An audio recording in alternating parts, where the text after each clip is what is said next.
لا حول ولا قوة إلا بالله العلي العظيم.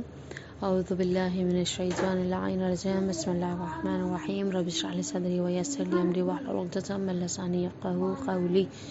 اللهم صل على محمد وعلى محمد وعجل فرجهم.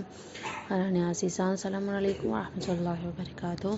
جیسے کہ آج کا درس ہمارا جو ہے عبادات سے ریلیٹڈ احکام و مسائل ہے، جس میں ہم نماز کے قرات کے مستحبات و مکروہات کی بحث کریں گے۔ یہاں پہ جو مسئلہ وغیرہ ہے اس سے ریلیٹڈ اس کی طرف نگاہ کریں گے۔ مسئلہ نمبر 1195، مستحب ہے کہ تمام نمازوں کی پہلی رکعت میں ہم سورہ قدر کی تلاوت کریں اور دوسرے رکعت میں کیا کریں؟ مستحب ہے کہ سورہ قل هو اللہ احد پڑھا جائے، یعنی سورہ توحید کی تلاوت کریں، یعنی ہر نماز کی پہلی رکعت میں سورہ قدر کا پڑھنا حمد کے بعد مستحب ہے، اور دوسری رکعت میں قل هو اللہ کا پڑھنا۔ مسئلہ 1196، مکروہ ہے کہ انسان دن اور رات کی ایک بھی نماز میں سورہ توحید کی تلاوت نہ کرے، یعنی انسان جو پنجگانہ نماز پڑھتا ہے اس میں اگر وہ ایک مرتبہ بھی کسی بھی رکعت میں اگر قل هو اللہ احد کی یعنی سورہ توحید کی اگر تلاوت نہ کرے تو یہ مکروہ ہے۔ 1197، سورہ قل هو اللہ احد کو ایک سانس میں پڑھنا مکروہ ہے، یعنی رک رک کے پڑھا جائے، رک رک کے یعنی آیتوں پہ ٹھہرا جائے۔ مسئلہ نمبر 1198، یعنی نماز گزار اگر سورہ قل هو اللہ احد یعنی سورہ توحید کے علاوہ اگر کوئی سورت کوئی دوسری چھوٹی سورت کی تلاوت کرتا ہے، پہلی رکعت میں بھی سیم اور دوسری رکعت میں بھی سیم جو ہے اگر کرتا ہے تو وہ مکروہ ہے۔ یعنی پہلی رکعت اور دوسری رکعت میں سیم سورہ کا پڑھنا سوائے قل هو اللہ احد کے مکروہ کہلاتا ہے، لیکن اگر پہلی اور دوسری رکعت میں انسان اگر سورہ توحید کی تلاوت کرے، یعنی سیم پہلی میں بھی قل هو اللہ پڑھے دوسری میں بھی قل هو اللہ پڑھے، تو وہاں پر مکروہ نہیں ہے۔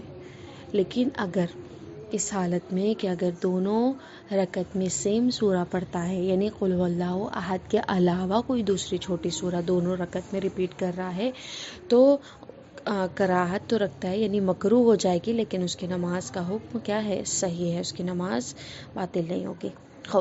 مسئلہ نمبر 1199، فقہائے کرام رضوان اللہ تعالی علیہم نے بعض امور کو نماز کے قرات میں مستحب شمار کیا ہے، جن میں سے مندرجہ ذیل مقامات ذکر کیے جا رہے ہیں۔ فقہائے کرام نے جو ہے کچھ چیزوں کو نماز کے قرات میں مستحب کیا ہے، کہ جس میں سے کچھ نکات ہیں۔ سب سے پہلا، نماز گزار پہلی رکعت میں سورہ حمد پڑھنے سے پہلے کہے اعوذ باللہ من الشیطان الرجیم، یعنی اعوذ باللہ کہنا سورہ کے پہلے کیا ہے؟ مستحب کہلاتا ہے، بہتر ہے کہ اس چیز کو آہستہ کہا جائے۔ نماز ظہر اور عصر کی پہلی رکعت میں بسم اللہ الرحمن الرحیم بلند آواز سے پڑھنا مستحب ہے۔ حمد کی سورہ کو آہستہ پڑھے، یعنی حمد و سورہ جو ہم تلاوت کرتے ہیں اس کو آہستہ پڑھے، یعنی سورہ نماز ظہر اور عصر کی بات ہو رہی ہے کہ ظہرین کی نماز میں بسم اللہ بلند آواز سے پڑھے اور سورہ کو آہستہ آواز سے پڑھے۔ ہر آیت کے آخر میں وقف کرے، یعنی اس کے بعد کی آیت سے نہ ملائے، یعنی سورہ کی جو بھی تلاوت کر رہا ہے، چاہے وہ حمد ہو چاہے وہ کوئی اور دوسری سورہ ہو چھوٹی، اگر اس کی تلاوت کر رہا ہے تو ہر آیت پہ رکنا مستحب ہے، لیکن اگر ملا کر پڑھے گا تو کوئی حرج نہیں ہے، لیکن رکنا ہر آیت پہ کیا ہے؟ مستحب کہلاتا ہے۔